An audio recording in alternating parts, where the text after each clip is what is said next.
ഒരു തുള്ളി രക്തം പോലും മാറ്റിവെക്കാതെ പൂർണ്ണമായി ചൊരിഞ്ഞവനേ,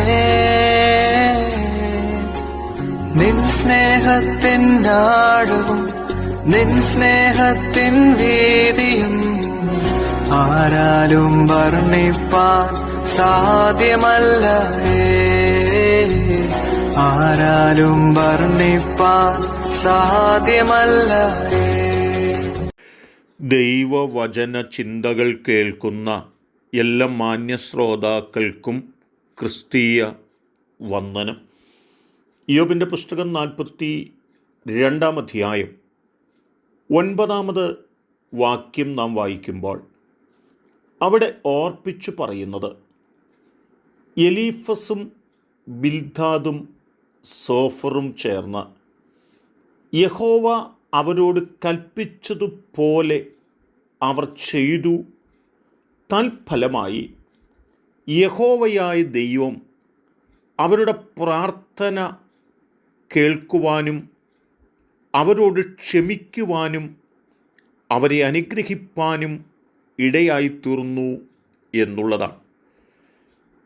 ദൈവത്തിൻ്റെ സന്നിധിയിൽ നിൽക്കുന്ന ഭക്തനെ ഒരു ആയുഷ്കാലം ആഴമായി അപമാനിക്കുകയും അത് വലിയ നേട്ടമാണെന്ന് ചിന്തിക്കുകയും ചെയ്തവരെ ദൈവം സന്ദർശിക്കുകയും അവർ ആരെ നിന്ദിച്ചുവോ അവൻ്റെ അരികിലേക്ക് തന്നെ യഹോവയായ ദൈവം അവരെ കൊണ്ടുപോകുവാനും ആ നിലകളിൽ അവരുടെ തെറ്റുകൾ മനസ്സിലാക്കി ദൈവത്തോട് പ്രാർത്ഥിക്കുവാനും ഇയ്യോബിനോട് ക്ഷമിക്കുവേണ്ടി ദൈവത്തോട് അപേക്ഷിപ്പാൻ ആവശ്യപ്പെടുകയും ചെയ്യുക നിമിത്തം ദൈവം അവരോട് ക്ഷമിപ്പാൻ ഇടയായിത്തീർന്നു എന്നുള്ളതാണ്.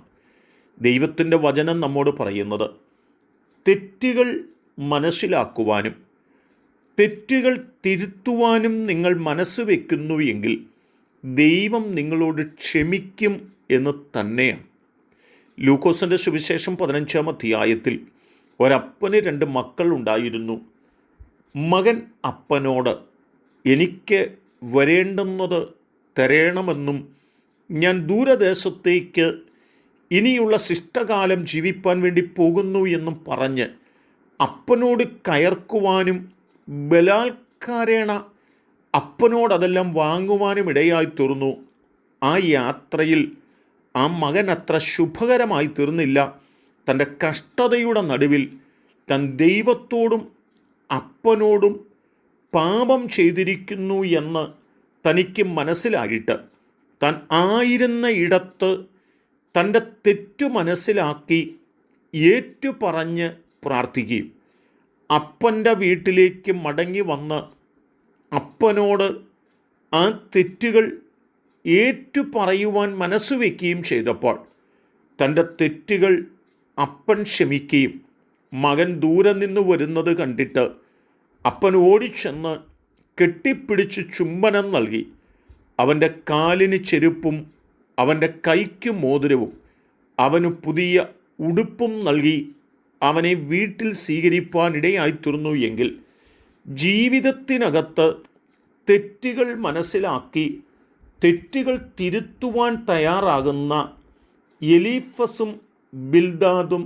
സോഫറും അവരുടെ തെറ്റുകളെക്കുറിച്ചുള്ള ആ ഉത്ബോധം അവരെ ഭരിച്ചിട്ട് അവർ ഇയ്യോബിൻ്റെ അരികിൽ വന്നിട്ട് ഞങ്ങൾ തെറ്റിപ്പോയെന്നും ഞങ്ങൾ പറഞ്ഞത് ക്ഷമിക്കണമെന്നും ഞങ്ങൾക്ക് വേണ്ടി പ്രാർത്ഥിക്കണമെന്നും ഓർപ്പിച്ചപ്പോൾ ആ വാക്ക് കേട്ട് അവർക്ക് വേണ്ടി യാഗം കഴിച്ച് പ്രാർത്ഥിച്ചതായ ഇയ്യോബിൻ്റെ പ്രാർത്ഥന നിമിത്തം ദൈവം അവരോട് കരുണ കാണിപ്പാനും അവരുടെ തെറ്റുകൾ അവരുടെ കുറ്റങ്ങൾ ക്ഷമിപ്പാനും ഇടയായിത്തീർന്നു എന്ന് തിരുവചനം ഓർപ്പിക്കുകയാണ്. എന്നെ കേൾക്കുന്ന പ്രിയരെ, തെറ്റുകൾ ചിലപ്പോൾ ജീവിതത്തിൽ ഭവിക്കാം.